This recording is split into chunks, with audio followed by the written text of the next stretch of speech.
Alors, on arrive à la capsule 30, mais juste avant, je veux faire un petit correctif parce que dans la capsule précédente, j'ai mentionné à la fin un passage où je disais que Paul a christianisé le terme du pays pour celui du monde, et j'ai donné comme référence Hébreux 4, 13, mais c'est Romains 4, 13, alors je m'en excuse, c'est Romains 4, 13, ainsi que 16 et 17, c'est les versets que j'ai lus dans la capsule précédente. Alors aujourd'hui, pour la capsule 30, Éphésiens 2, versets 19 et 20. Ainsi donc, vous n'êtes plus des étrangers ni des gens de passage, mais vous êtes concitoyens des saints, membres de la famille de Dieu. Vous avez été édifiés sur le fondement des apôtres et des prophètes, Jésus-Christ lui-même étant la pierre de l'angle. Donc ici, on a encore deux versets qui confirment l'admission pleine et entière des non-juifs dans la communauté de la Nouvelle Alliance, au milieu de laquelle il n'est pas question d'avoir des chrétiens première classe puis des chrétiens deuxième classe, mais c'est une parfaite égalité avec les chrétiens d'origine juive et les chrétiens d'origine non juive. On a les mêmes privilèges, les mêmes droits. On est des égaux sur toute la ligne. Tous les chrétiens appartiennent au royaume céleste. Dans Galates 4, 26, Paul dit ceci, parlant pour tous les chrétiens, mais la Jérusalem d'en haut est libre. C'est elle qui est notre mère. Et également dans Hébreux 12, 22, on lit ceci dans Hébreux 12, 22. Mais au contraire, vous êtes approchés de la montagne de Sion et de la cité du Dieu vivant, de la Jérusalem céleste. Alors, c'est-à-dire qu'on est membre de la cité céleste en tant que citoyen des saints, concitoyens des saints, comme Paul dit ici dans Éphésiens, membres de la famille de Dieu. Alors, ce n'est plus, et ce ne sera plus jamais, un royaume politique terrestre, mais c'est le royaume céleste, dont certains membres de la famille sont déjà au ciel, et d'autres, comme nous, sommes encore sur la terre en attendant le jour de la pleine consommation, où la prière que Jésus nous a dit de faire, que ton règne vienne sur la terre comme au ciel, va être pleinement accompli en ce jour-là, mais où tous les membres de la famille de Dieu font partie.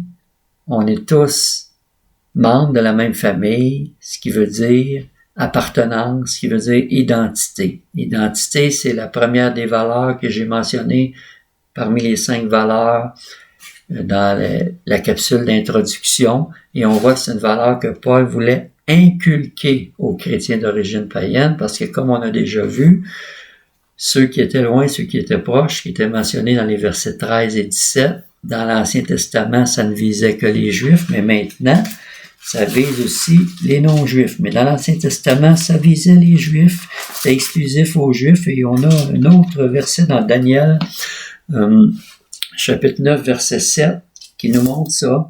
Dans l'Ancien Testament, c'est exclusif aux Juifs, où il dit « À toi, Seigneur, la justice, et à nous la honte, comme en ce jour, aux hommes de Juda, aux habitants de Jérusalem, et à tout Israël, à ceux qui sont près et à ceux qui sont loin, dans tous les pays où tu les as chassés à cause des infidélités dont ils se sont rendus coupables envers toi. » Donc, on voit que vraiment, à l'époque de l'Ancienne Alliance, les expressions loin et proche s'adressaient exclusivement aux Juifs, mais comme j'ai dit dans la capsule précédente, Paul les a maintenant christianisées, ces expressions-là, pour les adresser aux non-Juifs en parlant de ceux qui sont loin, qu'ils ont été rapprochés, rendus égaux, une seule entité avec les Juifs qui étaient prêts, mais tant que Christ n'était pas venu, puis tant qu'ils n'avaient pas ou qu'ils n'ont pas accepté Christ personnellement, ils ne sont pas plus dedans que ceux qui sont loin. Mais une fois qu'on les accepte, qu'on ait été loin ou proche, maintenant on est dedans ensemble. Alors, comme on va le voir au chapitre 3 aussi, Paul, qui s'appelle lui-même l'apôtre des païens, qui a eu la grâce de leur annoncer leur inclusion pleine et entière dans le peuple de Dieu en tant qu'accomplissement de l'âge eschatologique, c'est-à-dire dans l'Ancien Testament, l'âge eschatologique, c'est qu'ils annonçaient un âge à venir, qui était à venir à l'époque de l'Ancien Testament, mais qui est venu maintenant avec Christ. Ça a été réalisé en Christ maintenant qu'on est à l'époque de la Nouvelle Alliance. Autrement dit, l'Église n'a pas été bâtie sur une idée nouvelle, mais sur un héritage qui est venu de l'Ancien Testament. C'est pour ça qu'au verset 20, Paul dit, vous avez été édifiés sur le fondement des apôtres et des prophètes, Jésus-Christ lui-même étant la pierre d'angle, la pierre angulaire, parce que l'enseignement précédent de l'Ancien Testament aboutit finalement avec Christ et l'Église sous la Nouvelle Alliance. Dans Hébreux 1, versets 1 et 2, on lit ceci, après avoir autrefois, à plusieurs reprises et de plusieurs manières, parlé à nos pères par les prophètes. Dieu nous a parlé par le Fils en ces jours qui sont les derniers.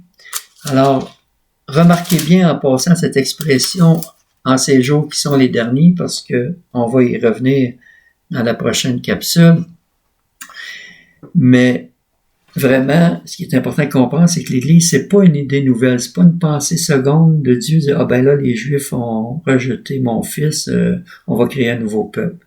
Non, non, ça vient d'avant la création du monde. L'apôtre Pierre, dans sa première épître, nous dit, au chapitre 1, puis les versets 18, « Vous savez en effet que ce n'est point par des choses périssables, argent ou or, que vous avez été rachetés de la vaine manière de vivre vérité de vos pères, mais par le sang précieux de Christ comme d'un agneau sans défaut et sans tache. Il a été désigné d'avance avant la fondation du monde et manifesté à la fin des temps à cause de vous. » Donc, ça a été désigné d'avance avant la fondation du monde. On retrouve des idées d'Éphésiens chapitre 1, versets 4, 5 et 6. Mais il dit manifesté à la fin des temps. Remarquez encore, on vient de lire en Hébreu les derniers jours. Christ est venu dans les derniers jours. Dieu nous a parlé par Christ dans les derniers jours. Ici, c'est parlé de Christ manifesté dans les derniers temps. Et c'est pas tout. Dans Actes au chapitre 2, lorsque Pierre prêche à Pentecôte, Actes chapitre 2, il va dire au verset 16 et 17, « Mais c'est ce qui a été dit par le prophète Joël, dans les derniers jours, dit Dieu, je répandrai mon esprit sur toute chair, vos fils et vos filles prophétiseront, vos jeunes gens auront des visions et vos vieillards auront des songes. » Encore l'expression des derniers jours. Donc, tout ça nous montre que, oui, l'Église, c'était pas une idée nouvelle. L'Église qui vient remplacer Israël, le peuple céleste qui vient remplacer le peuple terrestre, c'est pas une idée nouvelle et c'est pas une théologie de remplacement comme certains théologiens ont appelé ça, mais comme d'autres théologiens le disent, c'est une théologie non pas de remplacement, mais d'accomplissement. C'est-à-dire, il y a le peuple de Dieu d'avant la croix qui s'est transcendé à la croix pour devenir le peuple d'après la croix, le peuple de Dieu, mais c'est pas une théologie de remplacement, mais d'accomplissement. Pas plus que de mettre une semence dans le jardin qui va devenir plus tard un arbre. C'est pas une agriculture de remplacement, c'est une agriculture de développement, d'accomplissement. Pas plus qu'un enfant qui vient au monde bébé, qui un jour va être un adulte. C'est pas de la biologie de remplacement, c'est une biologie d'accomplissement, de développement, mais d'accomplissement. Et la théologie de l'Alliance, c'est une théologie d'accomplissement. L'ancienne alliance est devenue à la croix une nouvelle alliance. Et on est un nouveau peuple, le peuple céleste de Dieu. Alors, c'est vraiment pas une idée nouvelle, une pensée seconde pour Dieu. Mais la question maintenant, avec tous ces versets des derniers jours, c'est de se poser la question, où est-ce que Dieu s'en va avec ça, concrètement, maintenant? En accord avec son grand plan qu'on a lu dans Éphésiens 1:10, son plan qui est de réunir sous un seul chef Christ tout ce qui est dans les cieux et ce qui est sur la terre. C'est ça son plan. Alors, où est-ce qu'il s'en va, Dieu, avec ça? Où dirige-t-il l'histoire avec un grand H? Ça sera le sujet de la prochaine capsule.